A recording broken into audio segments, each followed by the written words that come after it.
Hey everybody, welcome to Word Balloon. Welcome to fall. John Suntress here. A couple show notes before we get started. Commercials can be annoying. I get it. Commercials, they'll pay the bills and really help me fund Word Balloon. And it's a free way for you to help me with Word Balloon without having to spend a dime or do anything but just being patient and going through those commercials that start up at the beginning of the show before we get into the meat of it. It really means a lot, so please do that. I have a YouTube channel at Word Balloon, under the name Word Balloon, and I'm at 800 subscribers. I'm trying to get to at least 1,000. Again, another free way you can support Word Balloon, and it's video content there and plus episodes of the show, and I intend to do a lot more video content in the weeks and months ahead. So thank you for your support. The best way to reach me, if you've got questions about the show, whatever, email john@wordballoon.com, please. Better than Twitter, better than Facebook messages. It would really mean a lot. One more commercial, and then we're going to start. Hey, everybody. Welcome back to Word Balloon, the comic book conversation show. John Suntress here, another episode dropping today, and this one is an in memoriam. And also, before we get to our main subject, I do want to acknowledge the passing of Aron Eisenberg, a great young actor, young relatively speaking. You'll forgive me, he was younger than me. We think of him as a young actor because most of his great work on Deep Space Nine continues to be shown, thankfully, through syndication and streaming. He was Nog.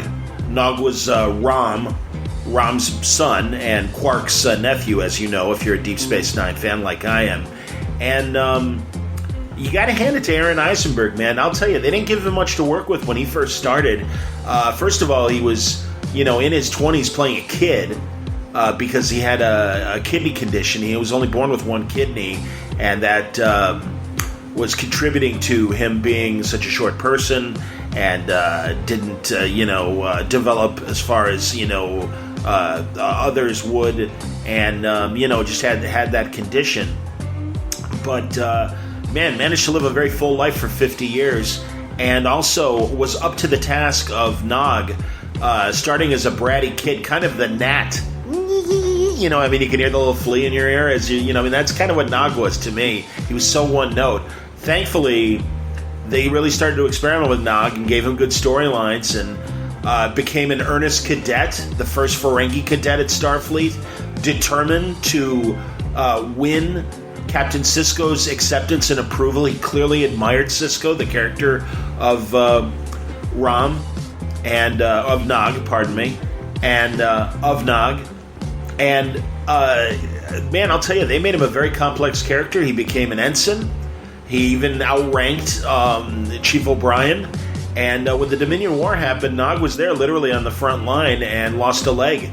And It's Only a Paper Moon is a tremendous episode of Deep Space Nine where you see him dealing with his post-traumatic stress disorder by being in Vic Fontaine's 1950s Las Vegas, both the club and also Vic's pad. And Jimmy Darren, a wonderful veteran actor, he and Aron Eisenberg, you bought their friendship and the feelings. And God, when Nog finally breaks down and it's like, look at me, I'm not the same person. I lost a leg. I don't know where my place is in that outside world. I need you, Vic. I need to be here. And it was heartbreaking, man. Also, when he stood up to Sisko and was like, look, I'm going to do whatever, crap thing you order me to do because I want to be in Starfleet. And really, Nog became a very important ally and in strategy. The Magnificent Ferengi, he's the guy who kind of helped figure out the escape plan for them rescuing their Nog's grandmother. And I'll tell you, Aron Eisenberg was fantastic. And if you see What We Left Behind, the new Deep Space Nine documentary, the writer's room pitches the first episode of a proposed 8th season, and Nog's story in there is very, very interesting. If you haven't seen it, I'll leave it at that. I would have loved to have seen him and the others act it all out. But it's a really, really big loss to the Star Trek universe. He was always very funny at panels, at Star Trek conventions, and just a good guy. I'm glad he found love. I'm sorry for his wife and his surviving family. But Aron Eisenberg, man, we lost a good one last weekend. I'm really sorry to hear that. So let me introduce today's subject. We lost Bill Schelly a couple weeks ago. Bill Schelly was a very important part of comic fandom and comic history. He made his own history in comic fandom, not just only being a great fan and publisher of early fanzines in the 60s. Among the things that he created was a great a magazine called A Sense of Wonder. And it presented the first attempts to chronicle the careers of great comic book creators like Will Eisner and Steve Ditko and Frank Frazetta, Stanley Pitt. He discontinued that book in 1973. He was also part of Hamster Press. He was an award-winning comic book writer of histories. He was nominated for an Eisner Award back in, was it 98? It looks like. And, among the books that he created, he did biographies of the silent comedian Harry Langdon. He also did the American Comic Book Chronicles 1950s book for Tomorrows. He was a big contributor to Roy Thomas's alter ego. And among the published hard biographies that are deep dives in great careers, he did a wonderful book about Harvey Kurtzman and a wonderful book just published back in May about James Warren, the great Warren Publishing mogul behind Creepy and Eerie and the black and white monster magazines that didn't have to adhere to the code because they were big magazines, just like Mad made that jump in the 50s. Jim Warren did the same with Creepy and Eerie in the 60s through the early 80s, and it's a fascinating look at one of the chief competitors to Marvel and DC output during that same era. Pretty interesting stuff. When I spoke to him, he had just released his new book about Otto Binder from a few years ago. Otto Binder, of course, the great Superman and Captain Marvel creator. He was instrumental in a lot of the details of the Legion of Superheroes in the 1950s. He wrote great pulp sci-fi stories for decades. He wrote the original I, Robot story that they rebooted in the early 2000s with Will Smith about a robot that is accused of murder. And it was excellent. Fantastic. Much better, frankly, than the Will Smith movie. A much more cerebral story. And well adapted as far as what, Binder put on the page back in the 60s and 90s on the Outer Limits TV show. I highly recommend watching those episodes of iRobot, and you'll get a sense of Otto Binder. But I got a great sense of Bill Schelly and his attention to detail reading his biographies, and it was a real pleasure talking to him. This was a shock that he passed away a couple weeks ago, and it did great disappointment to me. I really had hoped to speak to him again, and then sometimes you let time slip away, and people slip away with it. So a little disappointed, but I feel he needs to be given his due as one of the great comic book historians. And, we need those people because I think sometimes we get rose-colored glasses views of the Golden and Silver Age, and you forget what the real stories behind these creations were. And thank God for people like Roy Thomas and Bill Schelly out there making sure that we get the facts straight, as Jack Webb would say, before we're left with, the poor impressions, the Lincoln and Lincoln on a penny, as opposed to hearing from someone that actually knew Abraham Lincoln and had a chance to go over his papers and really know the man. It's that kind of thing. And again, that's why we need historians, and that's why I always appreciated the work of Bill Schelly. So I'm happy to share this conversation we had just a couple of years ago to honor his passing and his great memory. Word Balloon today is brought to you by Aftershock Comics, one of the leading great new publishers out there that do great genre-bending stories from some of your favorite creators, man. I'm talking about Donny Cates, Marguerite Bennett, Garth Ennis, Cullen Bunn, Tim Seeley, Phil Hester, Ryan Kelly. Really great stuff, top to bottom. Stephanie Phillips, another great creator. They're cracking out really interesting stories. They're cracking them out. So it's great to share them with you here and talk about them on Word Balloon, and then point you to their website to go and find a book from Aftershock that might suit your fancy. I'll be talking to more Aftershock creators in the days and months ahead about their wonderful books, but you don't have to wait. You can find full story descriptions, preview pages, and the diamond codes on how to order Aftershock books through your local shop at AftershockComics.com. wordballoon.com. Word Balloon is also brought to you by the League of Word Balloon listeners. Thank you greatly, League, for your sponsorship here at Word Balloon. You are the executive producers of Word Balloon. It helps me keep the lights on here at the secret headquarters in Chicago, and it also keeps me going as I continue to pursue these great conversations with these wonderful creators. We get inside their heads and we learn more about them. And one of the reasons why is you are helping out with your subscriptions to Word Balloon via Patreon. Is Word Balloon worth the price of a comic book a month to you? Is it worth $1 a month to you? I hope so. I'm trying my best giving you some great entertainment. And thanks again for your support. If you want to help out and subscribe to Word Balloon, you can go to patreon.com/wordballoon or click on the Patreon ad at wordballoon.com. Thank you, League of Word Balloon listeners. Okay, without further ado, I'd like to represent this great conversation with Bill Schelly. Great talks about Captain Marvel and Superman and Supergirl and the Legion and great sci-fi pulp stories, his robot character Adam Link, among others. But you really get a sense of wonder from the man who coined that phrase and was really an important voice as far as comic book historians go. The great Bill Schelly, in memoriam, on today's Word Balloon. I am really excited to welcome Bill Schelly to Word Balloon because I've been reading Mr. Schelly's work in Alter Ego magazine and some of his books about comic fandom. So it's a real pleasure to welcome you here, sir. Thank you for coming on. Well, thanks for having me, John. I appreciate it.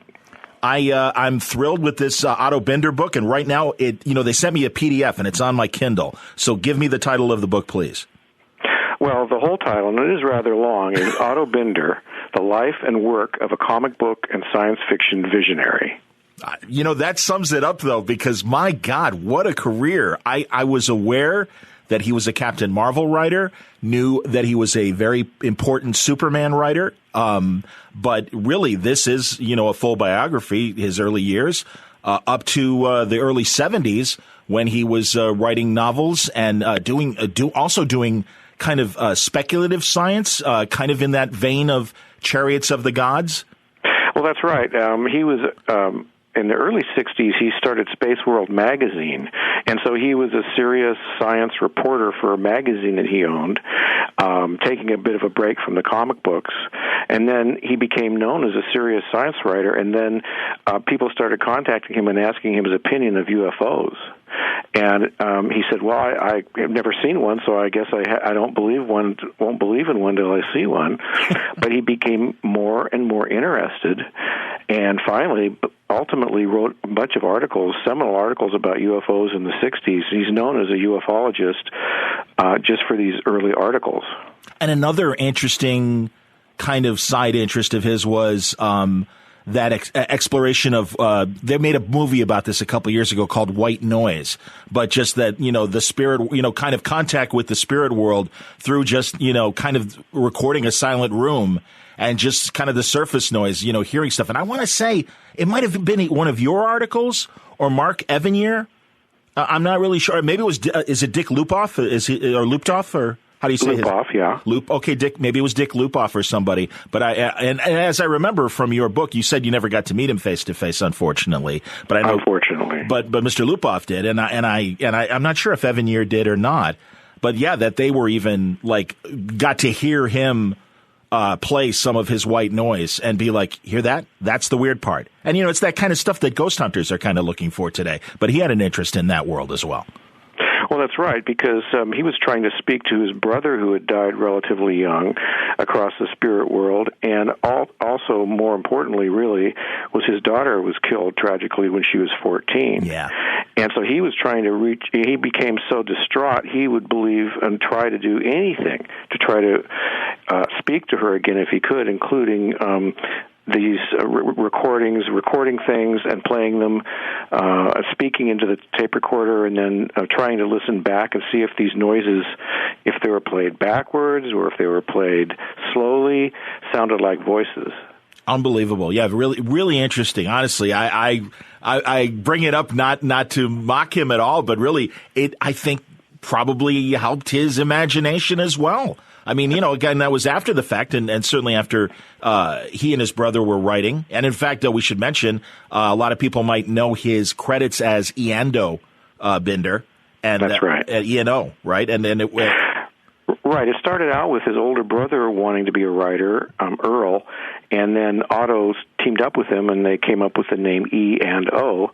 And so all of his science fiction writing, even after Earl stopped teaming with him, was signed E&O because that name became very well known. That's awesome. Yeah, he had this really long career in pulps, well, I guess, over 10 years, and it, of course, created a very important character, Adam Link, that people might know if they're big Outer Limits fans in particular, because they did an adaptation of the I, Robot story. And it's funny, I always thought that was an Asimov story. Well, I think most people do. They go, well, gee, he must have ripped it off from Asimov, but actually it was the other way around. Wow. Otto's story, original Adam Link story about the first sentient robot, was titled I, Robot. And later, when Asimov's agent was putting together a collection of his short stories about robots, his agent took that title and slapped it on the book without Asimov realizing it until it was too late and it was in print. Wow. And so Asimov went to Binder and said, I'm so sorry about this. I don't know what to do. And Binder just said, well, send me a copy and I'll sign it for you. Don't worry about it. But if you think about it, I mean, even the movie with Will Smith, I, Robot, this is a Binder idea that's floating around now. Yes. And I used to say, what a shame they took Asimov's great story and really made it into just something very different. And it's too bad because, and now obviously I've been corrected, it's Otto Binder's story. But if you go back to that original Outer Limits episode, and in fact the 90s remake of the original story, both had Leonard Nimoy. He plays a news reporter in the first. It's basically a robot that is accused of murder and murdering his creator. I guess, as I learned from your book, it covered two pulp stories. And because the first one ended kind of with a cliffhanger where the murder happens and he's on the run. And am I right? Actually, you tell me. Yes, it ended up becoming a whole series. Yes. It ended up becoming a series of, I think there's maybe 7 or 8 of them. And that was actually, it's like even today you create something and so people want more. Yeah. And so he responded to that and came up with wonderful new twists and turns to the stories, like put Adam Link on trial, which is the second story, and then a scientist invents a mate for Adam called Eve, and all these things happen. And it's quite interesting, but that was his big claim to fame as a science fiction pulp writer, which you're right, he did that for about 10 years and was, I would say he was in the upper tier, if not one of the greatest. He was sort of in the near great category. Understood. Well, and I also appreciated in Mr. Lupoff's foreword to your book, too, where he said, look, this guy wasn't Shakespeare. He was just an entertaining writer that really knew how to, write fun stories for his audience. And it's true, Yeah, he never wanted to be a writer even. He just started helping his brother, and it turned out he had this facility for it, and as a very fertile imagination, and more than anything, he had a sort of an inner childlike quality that he brought this sense of wonder to his stories that made them tremendously appealing. Honestly, I appreciate your writing and Mr. Lupoff's writing and Roy Thomas, all the stuff I read in Alter Ego, because you guys give us the real history, because I sometimes find bloggers and podcasters of my generation, we all have this amazing respect for these great golden and silver age creators and their amazing concepts. But sometimes they really put them up on this pedestal. And it's like, hey, man, these were guys that were grinding it out. And certainly in Binder's case, in the pulps, for a quarter of a cent per word or half a cent per word. And more like a quarter. Okay. a quarter of a cent, yeah. And then, you point out, too, that one of the reasons why he went into comic books was because of the demand of comics. The pay rate was like, $3 a page or something like that for a much shorter story compared to, what he had to do to grind out pulp novels and pulp short stories. Well, yeah, he resisted comics at first his brother became a comics entrepreneur, bringing artists together to churn out pages of artwork for comics. And his brother Jack did this for a living and kept asking Otto, hey, get into this. You can make some good money here. But at first Otto was skeptical, and he thought the comics were rather shoddy.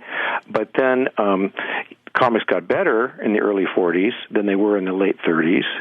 And the money went up because the comics were exploding, and at the same time, there was a shortage of good people because of the draft. Absolutely, yes. People were going to war, so they needed people to be able to fill the jobs. And there was a demand. And Otto had bad hearing, so he was 4F.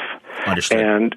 And so he couldn't serve, so that's how he served. Was he did comic books that were read by GIs around the world. Absolutely. No, and I can't even remember if I mentioned, certainly the big impact on Superman, but before that, a huge impact on the Captain Marvel and the Fawcett line. And even before, well, maybe around the same time, I saw a handful of credits on, and you mentioned them in your book, things like Captain America story very early in the Simon and Kirby run in like Captain America issue 8 or 9.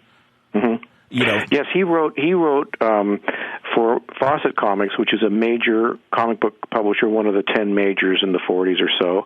But he wrote for several of the others, including his second biggest client was Timely Comics, or now we call them Marvel Comics. And he wrote a great deal of Captain America and other, more of the subsidiary characters, but he wrote the entire first issue of Young Allies, for example, which was a team comic book. Yeah, that was Bucky and a lot of the sidekicks. That's right. He wrote the first issue, and that was a 45-page novel, which was quite unusual at that time. Well, that's a big claim to fame, and then also you can argue that Otto Binder wrote or co-wrote the biggest first comic book event, and that's Captain Marvel and the Monster Society of Evil, right? Well, right. I mean, we think of the comic, the big event comics of the '90s and going forward, but that was certainly an event comic because it was a 25-chapter serial that ran for, it ran for a long time. I don't remember. Sometimes some of those comics were actually published every 2 weeks. Yep. There was such a demand. Yep. So I couldn't say exactly what, but it was 1943 through 1945, right in there. And he created this villain, Mr. Mind, he had no idea what the physical reality was going to be for this villain. He was just this name. And then, of course, you're laughing because you know the story. At the end, it turns out that Mr. Mind is really this little tiny worm who happens to be a criminal genius. That's awesome, man. Yeah, and, he figured into, I forget which recent current 52. The weekly DC event from about 10 years ago. Was he in that? Yeah, he was one of the big bads of 52, absolutely. So, yeah, it was great. And they, of course, had to make him this, I think to be in the DC universe, he was a worm. But then if you saw his real, the way he really looked in his own dimension and stuff, he was a giant and everything. And that's okay. Oh, I see. But whatever. Yeah, exactly. That's comics. They take stuff and they move it into a different direction. That's all right. That's right. But no, it was, and also I compared a lot of what I read from your book and also some of the stuff on Wikipedia. They say that he wrote nearly half of the Marvel family, stories in terms of just volume of stories. That's right.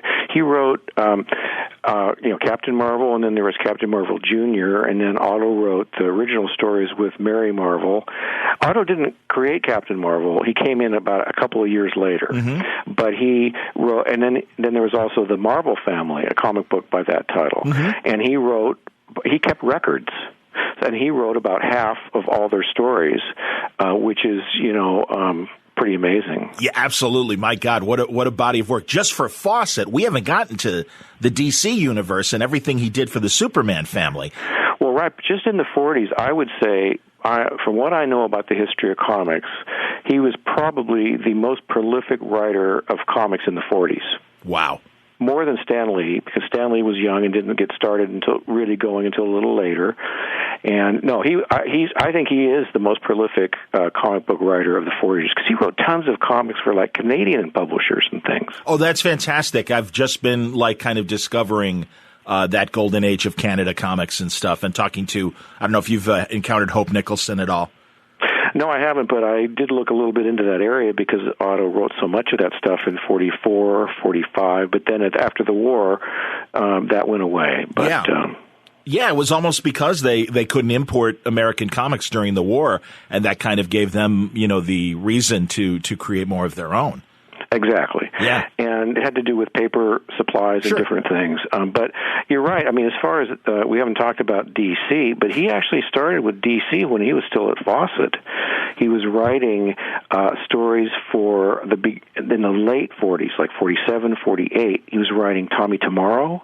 Fantastic. And he was writing backup stories, minor characters and backup stories at that time. He didn't do the major ones, but he had been best friends with Mort Weisinger and Julius Schwartz, who were editors at DC. So they said, "Sure, we'll give you some stuff, but since you do Captain Marvel, who was our rival, maybe it'd be best if you didn't do Superman."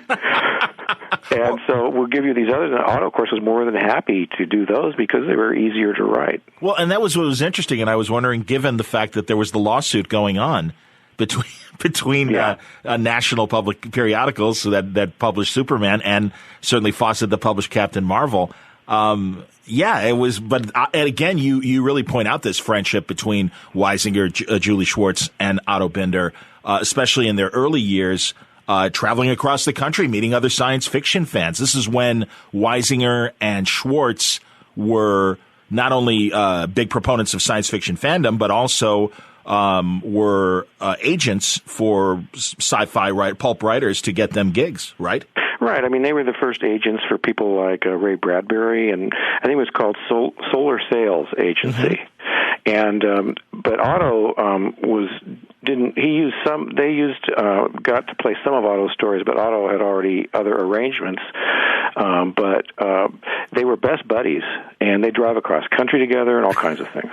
Well, and I love the information that you had access to because, and I'll let you describe where these resources came from, but you've got a lot of correspondence from Binder to his brother and also to Schwartz and Weisinger, some of these other agents that repped him, and you get this real genuine feel of what it must have been like to be a freelancer in the pulp era. And I really found that early stuff as fascinating as the comic book stuff.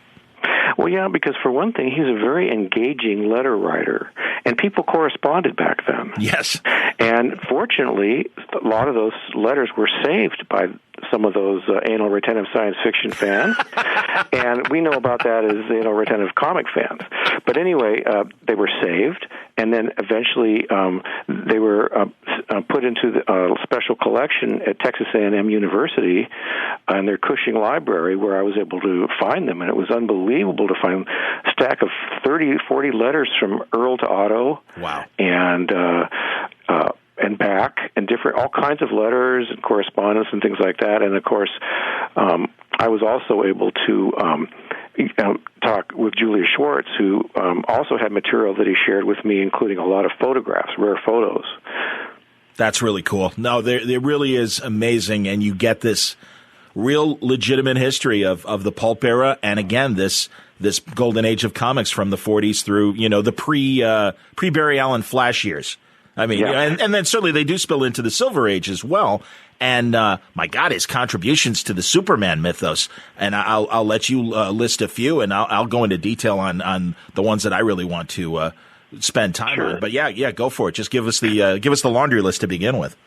Well, of course, when he went after Captain Marvel went out of business in 1954, Otto switched right over to DC, and he started working on the Superman mythos because they were trying to develop it beyond what had been done by Jerry Siegel and Joe Shuster. And in the late 50s, and he worked with editor Mort Weisinger, and I would say Otto co-created the Legion of Superheroes. He co-created Supergirl. Wow. He's the one that named her Kara.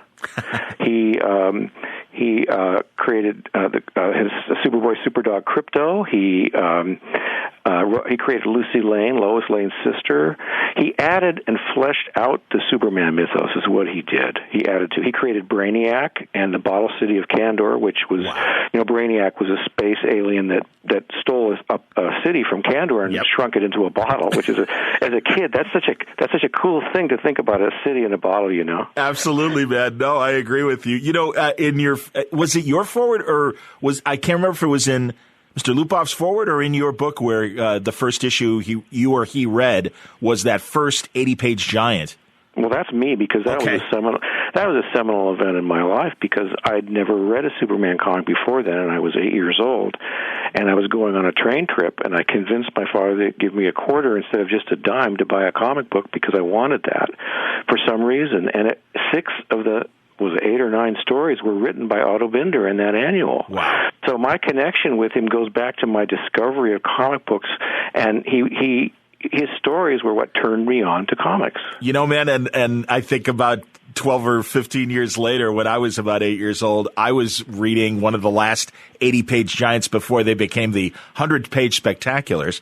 Yeah. And I don't know if he wrote the imaginary story of Superman's sons, but I do know I read a lot of early Kandor stories, and that's what made me think of it. And I absolutely agree with you. I wish that collectible Bottle City of Kandor wasn't as pricey as it is, because I'd buy it in a heartbeat. And I mean, my God, that is absolutely, man. No, just the idea of an entire city in this water cooler sized bottle that had the oxygen on top and everything. It was just great, and just a great imagination.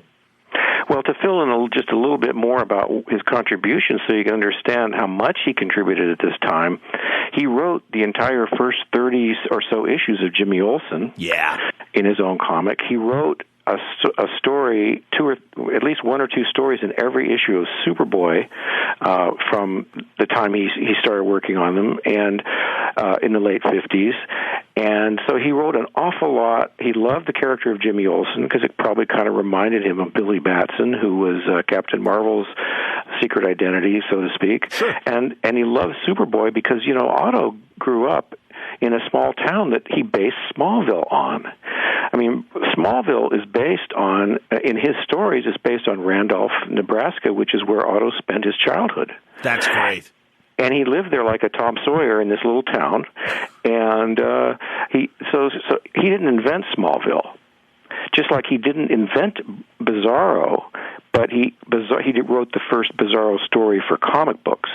Bizarro had appeared first in the Superman Daily newspaper strip. Mm-hmm. So Otto can't actually be said correctly that he co-created Bizarro. He didn't.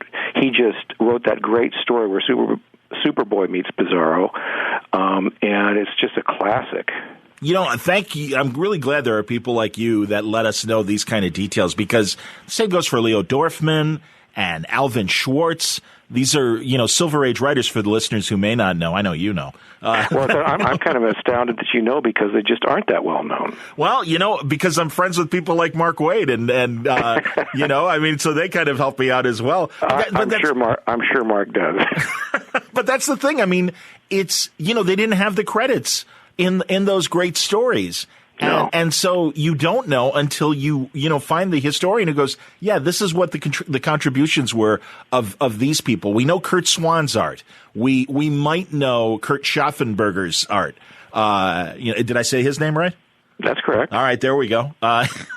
Before we started recording, Bill was like, if just so you know, it's Binder, not Binder. And I'm like, okay. I'm like, actually, I did know, but I appreciate that. And I was going to say, there's going to be some names that we might come across during the interview. But that's the thing. Nobody knew these guys. They were nameless, faceless guys that were making incredible contributions to the Superman mythos. It is because this cast of characters were allowed to develop in their own stories that Superman's mythos, I think, stands above everyone else's. It's, Daredevil's Foggy Nelson and Karen Page because of maybe the Netflix thing, and even if you're a hardcore fan. But there are so many great heroes that they don't have the Greek chorus, if that's the right description that Superman has. There's no Karen Page comic, and there's no Foggy Nelson comic, but there was a Jimmy Olsen comic, and there was this Lois Lane comic book. You bet, man. Yeah. So But I think that's the important thing. It's interesting, though, on the in the comics now, I think they're stating that Supergirl was created by Siegel and Schuster, and I think it's a little bit misleading. It's true, she's based on the myth of Krypton, and you'd have to say that they were co-creators, but Otto wrote the first story of Supergirl, named Argo City, all these things. Wow. He is definitely one of the co-creators of Supergirl, and he's not being credited. Not that his heirs are all upset about it or anything like that, because I don't think that's the big issue. But in terms of fairness, it would be nice. I did hear, though, that and I'm going to have to go back and watch that first episode, that the plane that Supergirl saves is about to hit the Otto Bender Bridge. That is correct. And so that was a very nice nod, and of course it made me smile. Absolutely. No, that's fantastic. You're right. And it's funny too, because as we're recording today, the word came out that Superman physically will finally, we saw his boots in one episode last season, but that they're finally going to cast a Superman character for the first 2 episodes of season 2 for Supergirl. And I even was talking to somebody on Twitter, another comic book blogger, and he's like, I'm really worried that the fans might want more Superman and it might push Supergirl out of the picture. And I'm like, no, man. I'm like, first of all, the first season is, I think, proven it, but also because of things like Superman's girlfriend, Lois Lane, and Jimmy Olsen, it's like these characters live and breathe on their own. Yes, Superman, will be in the stories, but they really were Lois Lane stories. They really were Jimmy Olsen stories, and certainly Supergirl. And that's the thing. It's like, no, I really think everything's going to be fine. And the great thing is, I think the television producers really get that. And I'm like, I really think you're worried about something that isn't going to exist. I wouldn't swear. Well, I'd have to agree with you on that. There you go. I don't think it's something that, I think it'll be very interesting to see what they do with that. Yeah, no. And what have you thought of and honestly, I wanted to get to that as far as even the bigger picture as well, because you've been, this lifelong comic fan. And also, you're an original gangster. That's, you put out the fanzines and stuff when there was no internet to connect all of us. You were one of those guys doing the mimeographs and sending them out in mail. As a child of the 70s and 80s, I caught the last end of that before technology really exploded.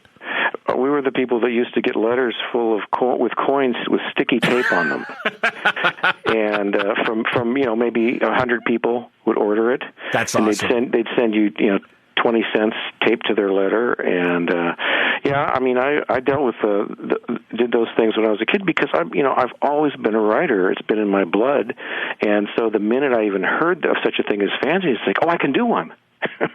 So I immediately was seized with this urge to publish, and did so. And so I did a bunch of fanzines in the 60s, and that was, of course, the period of time when fandom was really getting rolling, when there were the early conventions, and actually Otto was a part of that. Yes, that's kind of what my lead-in was going to be. Tell me about his appearances at those early 60s conventions.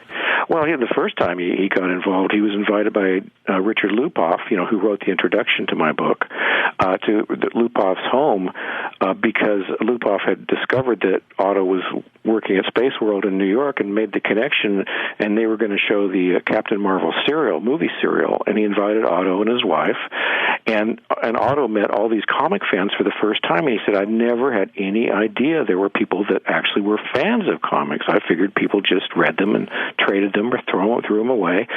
And he became aware of this whole fan phenomenon, and finally at one point he said, I feel like I'm being doused by fans. He was a celebrity. That's excellent. Well, that's really great. And I remember, now I'm blanking, Jim Aparo, before he passed away, got to go to San Diego. And was really touched at how many people really loved his work. Now, it's certainly much bigger stage than the cons in the 60s. Now, this first convention that Lupoff had, was it literally at his house and just like a couple dozen people, or?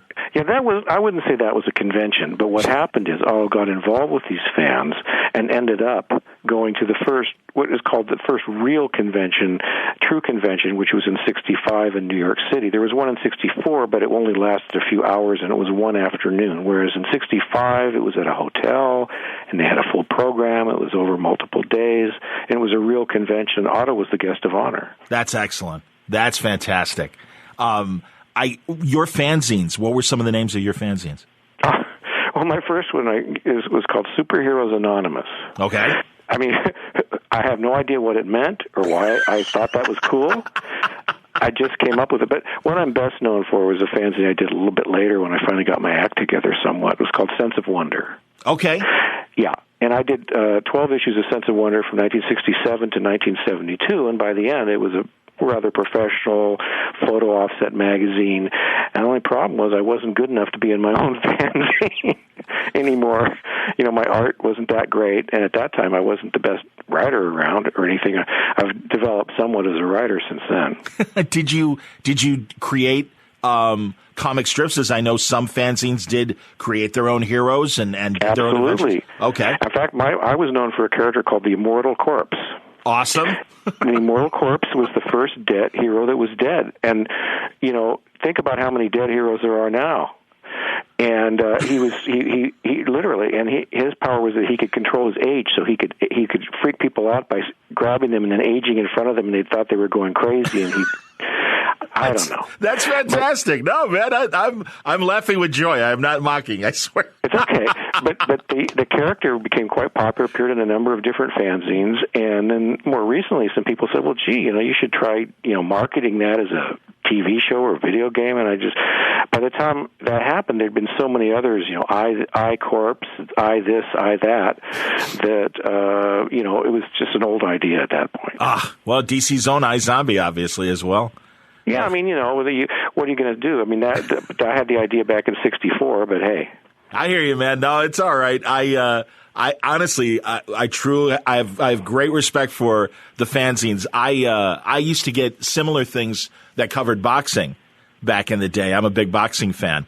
Oh, okay. And then I would get fanzines that were initially mimeographed, and then, you know, as things got better and stuff, like you say, yeah, no, they became more quality magazines and stuff. But no, right. I got a lot of you know, overstuffed business letter envelopes and stuff that would have legal size paper kind of, you know, wrapped together.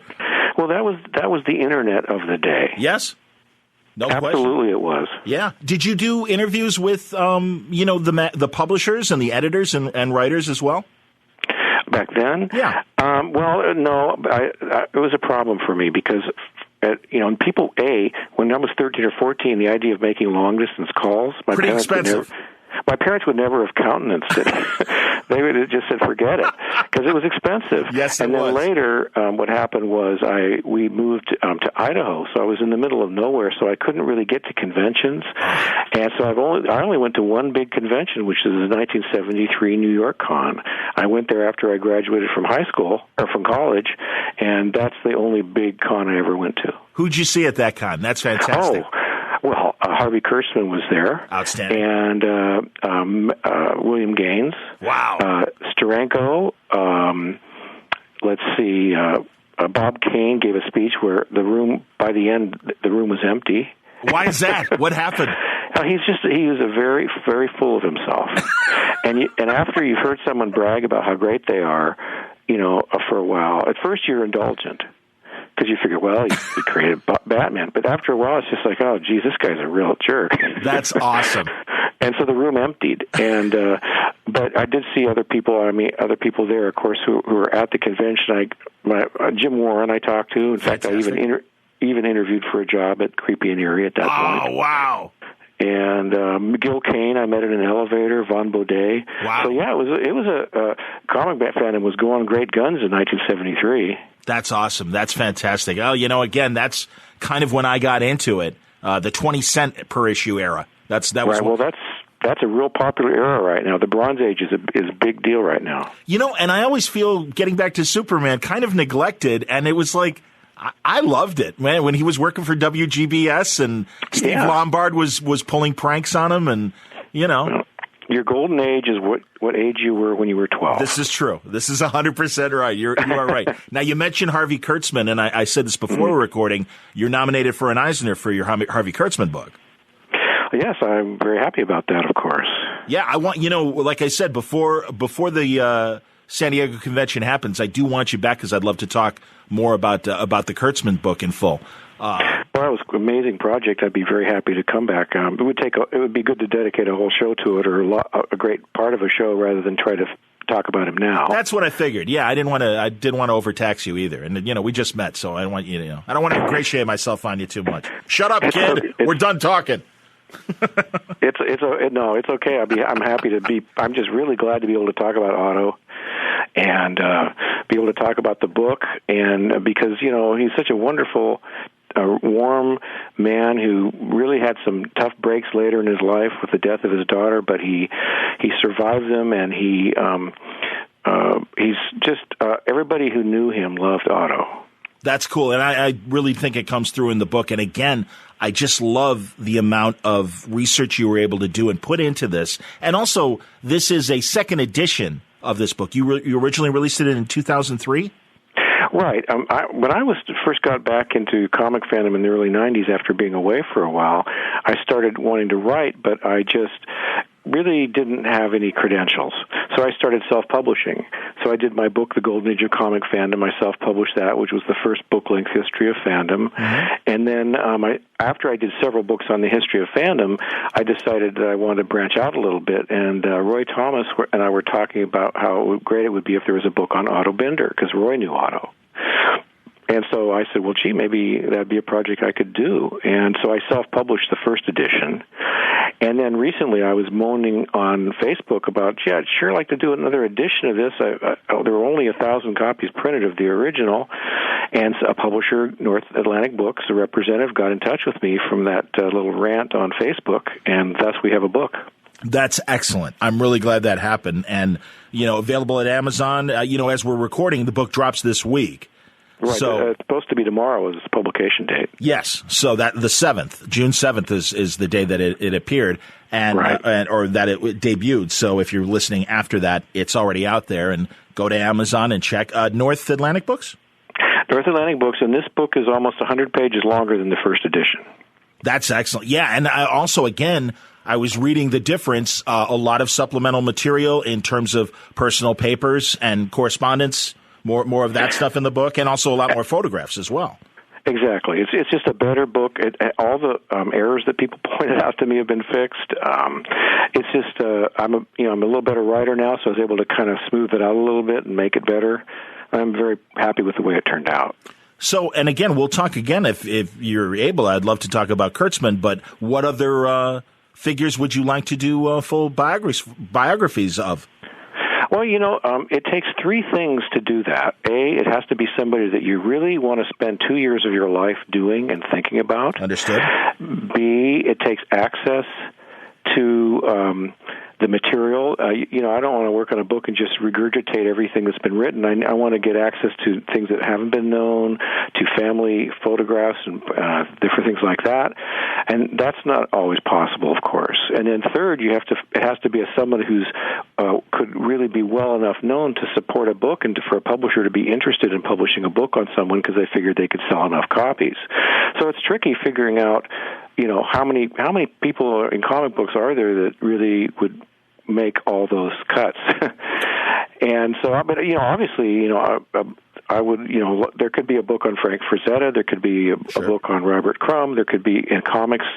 There's certainly, but there have been biographies of Wally Wood, and yes. He'd be a great subject. But there's already a book on him. True. And so right now I have some things in the works, but I don't have anything I can talk about. I just finished a book that's a major person in the history of comics, so I have to tease you with that. I can't tell you who it is. Okay. But I turned it all in. It's going to be a big coffee table book and biography that's going to come out early next year. Excellent. Well, that's an excuse to have you back, and we'll talk about that when that time comes. Now, I kind of scratched the surface of this, but I'm really interested in your opinion of today's comic fandom and also comic fan press. And it's okay. I'm a big boy. I can take it. And I don't feel I'm the sole representative of that group of people as well. But yeah, because really, I talked to Walt Simonson at a Marvel telephone press conference when he and Brian Bendis were just about to start an arc of the Avengers. And we talked about story and what was going on specifically in their story. But I'm like, Walter, what do you think of this almost 24-hour news cycle devoted to comics? And so now I'm asking you that question. Well, I think you might be asking the wrong guy. Because honestly, I can't keep up with all that, all the websites and the material that's coming out. I see this cycle, and it's like the media we see everywhere. Everything is this, 1 minute wonder, the next day something else, and the short attention span theater of it all. And I just kind of am agog, and I think that has sort of invaded the comic book area too. But I also think we just have to realize that that's what's happening now, and there are reasons why it's happening, and let's just see if we can make the best of it, because if you're not changing, you're not going anywhere, and I think it's important to have change. So. Okay. Yeah, no, and I agree with that. I kind of feel like I straddle both eras because I was this kid as, you were going to the 73 SuperCon and stuff like that in New York. And I, now I'm part of this, kind of blogosphere. I mostly podcast, but right. I try to do, kind of in-depth interviews like what we're doing to really get legitimate answers. But, no, it's fun. And also, there are days that I think it's great, and then there are days like in the last couple of weeks, I'm sure through the transom you at least heard about all the Captain America, Hail Hydra furor. Any thoughts on that? Well, my thought on that is that this too will change. There you go. Exactly. And so it's a 9 days wonder, or however long this happens, and just like the death of Superman in the 90s. I mean, come on, everybody was so concerned about Superman. What will happen to him? Will he come back? Of course he'll come back. And the same way with Captain America. This is just what's happening now, and it's a way of coming up with a new take on the character, and drawing some interest to the character. I wouldn't think the character would need much new interest given the popularity of the movies. But I'm not an executive at Marvel. Sure. Were there those kinds of outrages back in the 60s, like how dare Bouncing Boy get booted out of the Legion or something? I mean, were there those kinds of stories in fanzines of your era? Well, of course, there was commentary on the comics that were coming out, and definitely there were people that felt that, for example, when the Flash came back, it wasn't the original Flash; it was the new Flash, and so I think that there are people that probably felt like, well, geez, why do we have to reinvent the Flash? Why don't we just bring back Jay Garrick, the Flash? That would be just fine. But there was something great about the reinvention of the Flash, And what was so great about it was he became the Flash because he was reading a Flash comic book when he got hit by lightning. I mean, that is just so clever. I just love that. Very meta. Yeah, absolutely, man. That's excellent. That's in the comic book. It's not in the TV show, I'm sure. Right, unfortunately. Well, and what do you think of the current TV shows and the movies and everything? Well, I like a lot of them. I liked the first season of Arrow a lot. When it became a situation where he was getting kicked pillar to post by about 5 different women, I started to feel like, well, geez, what this is Team Green Arrow, for one thing. It's not Green Arrow anymore. And secondly, I thought Green Arrow was a little tougher character than this, but he ended up getting kicked around an awful lot, and mostly by bouncing from his various female sub-characters in there. And it doesn't matter if it's not a matter of female, it's just that he just wasn't as in control of his situation as he seemed for a while there. And so I kind of lost a little interest. I felt like they took the character and made him weak. But other shows I really like, and I think the Supergirl show is very good. I think that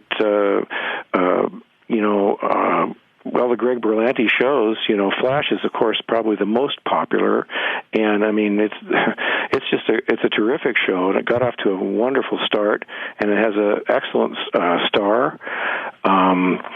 He's a little young to be a police scientist, but hey, maybe he just looks so young because I'm so old, Well, I kind of felt the same way. I'm like, God, these kids all look like they're barely out of college, if that. They look like they're going into college. They looked awfully young. They were cast very young. But see, the benefit of that is that if the show lasts, they can get older and still be youngish and everything. Whereas sometimes you can cast somebody like, I think when they cast Daniel Craig as James Bond, he was in his 40s. True. So, if a guy's going to play a character over a period of time, maybe it's better to cast on the young side. Well, and it's getting interesting now, and I've talked about this with some of the executives in Marvel about how, Robert Downey is in his early 50s now. Looks great and is in his amazing shape, but are you going to, I use the James Bond and the Star Trek examples where, we got to see Shatner and Nimoy play the roles through their 70s. Right. And that's cool, but, are we going to be able to do that? And will that work? And also, how would that impact the comics? Because, you've got Tony Stark potentially at 60 years old being Iron Man. Well, there's different ways they can solve it, but there could certainly be a new actor playing Iron Man someday. Absolutely. Well, or that, or again, do you introduce legacy? I mean, like Jay Garrick and Barry Allen, does there become a new hero? That could very easily happen too. That he could become more of a guru to the new Iron Man. Absolutely. Or maybe he would do it to Rhodey. I don't know. But whatever the case, there's all kinds of ways that you can handle that. But I think when you're casting a television show on the CW, that has a very young viewership, you naturally want to cast young. Oh, no, absolutely. No, and I love seeing, and I never know how to say Grant, is it Grant Gustin or whatever? I know his first name's Grant. I think that's right. But when you see him and he's just in the outfit and the mask is, hanging from his neck the way that we've seen it a million times in the comics, it blows my mind. And you're the kind of guy that I could talk to and say, we remember when, Marvel was doing those 70s movies, and they sucked, but it was like, who cared? It was a Captain America movie. It was a Doctor Strange movie. We were thrilled, Well, it was very exciting. And, of course, the Hulk series was probably responsible for keeping the Hulk going and for creating a tremendous amount of added interest in the Hulk, I think. No question. Hey, the Superman show in the 50s. I mean, in the late 50s, when I was a little kid, early 60s, when they were showing repeats, I'd watch that, and it was like magic. It was like lightning in a bottle. Absolutely. On TV. No, you're right. So at the time, but I don't know what's going to really thrill people. What's going to be new in the future that's going to thrill people when they can do everything now? Yeah, but do you? It's funny because some people are like, "This is great, but it's going to end, and we should all enjoy ourselves." But maybe in about 10 years, people are going to get sick of superheroes. I disagree because they use the Western as an example, and I'm like, "Hey guys, the Western lasted literally from Edison creating movies to." The 70s where we had nonstop Westerns, and then within 10 years, Silverado came out, and Westerns were back. So I kind of think we are bomb-proof as far as movies or TVs goes. There might be a reduction, but I kind of think that the genre is here to stay as far as superheroes goes. Well, I think you're right. I think what will happen is it'll become like anything else. There'll be good ones and bad ones. Yeah. Some will be flops and be terrible. Others will be great, and people will learn to discriminate, just as they discriminate between a good detective movie or a bad detective movie or whatever. But I think that there's the mythological and the colorful aspects to the superhero movies is something that is very attractive to people, all kinds of people. And we always knew it when we were into comics. We always thought, this stuff is so cool. If only people really understood. And now that they see it, they do respond to it. Which I think explains some of the outcry of this Captain America Hail Hydra thing. A lot of us, being, used to these kind of twists in comic books, we're cool. But it amazes me how many bloggers are really pouring their heart into, oh my God, you've destroyed this character. It's over. It's all over. Well, I hate to bring up Daniel Craig again, but when they cast him, there were practically riots in the streets. It's just the level of insanity. It's hard to even imagine how excited people get over this stuff. But then again, there's so much noise on the internet. You can't pay attention. You have to just pick the parts of it that you really want to pay attention to. So you can kind of tune out a lot of it. Agreed, and I try to do that on Word Balloon when I have, no lie, guests on like yourself, because also I don't want people to think, another thing that drives me nuts is they think a lot of this stuff is so brand new. But as you point out, we had television with the syndicated Superman show. And by the way, in the way that they want, why don't they do commercials for comic books? And I know you know it. At the very end of every Superman episode, you got the narrator going, Superman appears monthly in Action and Superman comic books. Exactly.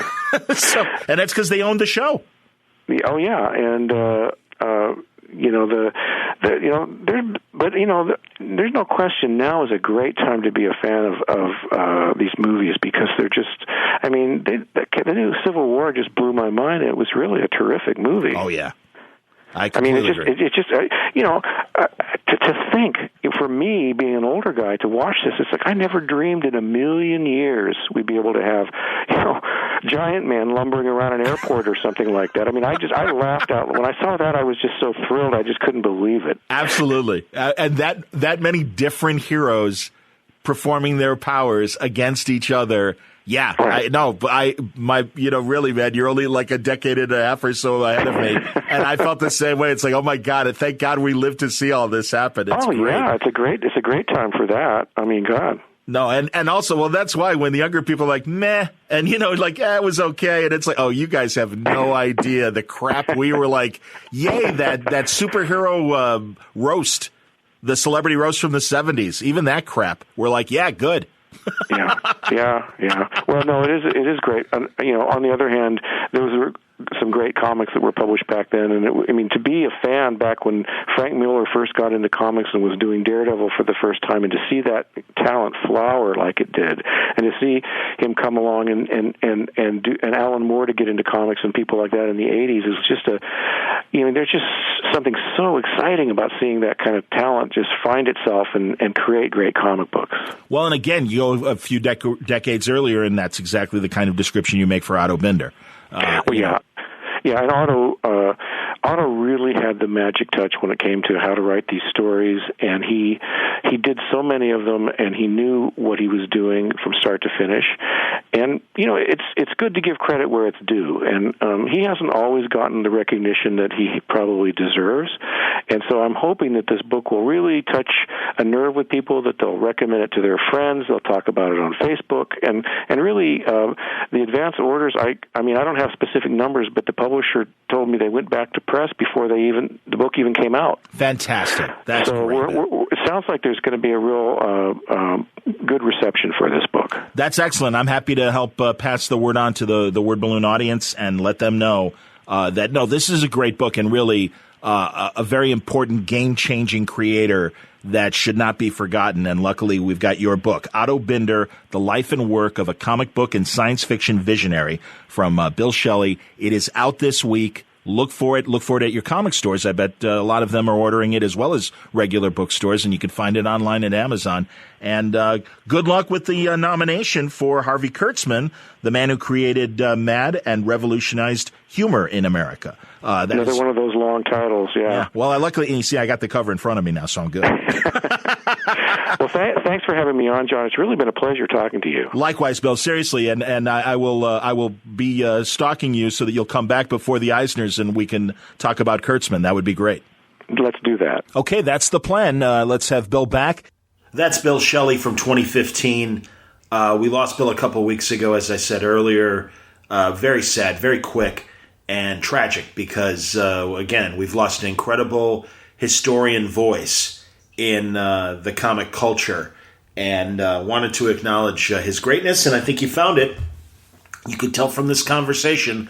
Do yourself a favor, whether it's his biography of Joe Kubert, Harvey Kurtzman, Otto Binder, where we just heard about that one, or, as I said, his great James Warren biography that came out this past May from Fantagraphics.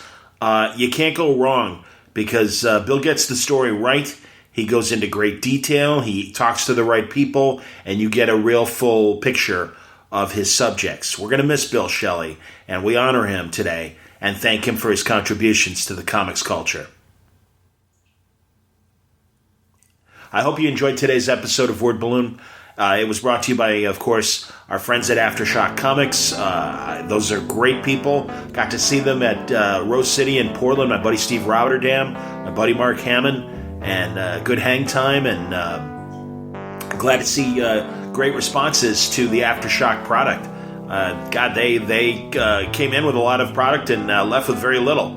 So it's a hit in Portland, and why not? I mean, really great genre-busting stories from Aftershock from some of my favorite people like Tim Seeley and Phil Hester and Cullen Bunn, and great people like Donnie Cates and Garth Ennis and Marguerite Bennett, Stephanie Phillips, just to name a few. Wonderful creators, great stories, wonderful art, and very fresh concepts of genre-busting things. Now, we'll be talking to more Aftershock creators in the days and weeks ahead about their books. You don't have to wait. You'll find full story descriptions, preview pages, and the diamond codes on these books to order through your local shop at AftershockComics.com.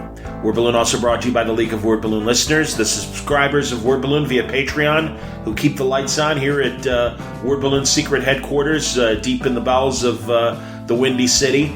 Word Balloon is free, but if you like what you hear here and would like to help out the cause, is Word Balloon worth the price of a comic book a month to you? Is it worth $1 a month to you? If so, you can subscribe to Word Balloon via Patreon. Patreon.com/wordballoon, or click on the Patreon ad at wordballoon.com. Great appreciation for you, League of Word Balloon listeners. Thanks a lot for listening today. I'll be back on the stick and able to start doing interviews again this week. But like I said, I intended to put out this Bill Schelly episode really last week, but then I got sick. And also the companion Word Balloon podcast today with Steve Englehart, meant to celebrate Batman Day, but instead gives us a chance to reflect on another great Batman romance that I think sometimes slips through the cracks. Tom King remembers. He paid tribute to Batman's relationship with Silver St. Cloud in his wonderful story with Lee Weeks that crossed, of all people, Batman and Elmer Fudd. And Tom and Lee made it work, man. It was a great story. They won an Eisner for it. And we talk about the Laughing Fish story and Dark Detective Part 2, because Steve rebranded the Laughing Fish story, as we always called it, as Dark Detective 1. But I think you'll enjoy the conversation with Steve Englehart about his contribution to the Batman mythos. Anyway, more great stuff coming. September's not over. Word Balloon's not over in September. More great programming coming for you in just a couple days. Until then, Word Balloon is a copyright feature of Shaky Productions, copyright 2019.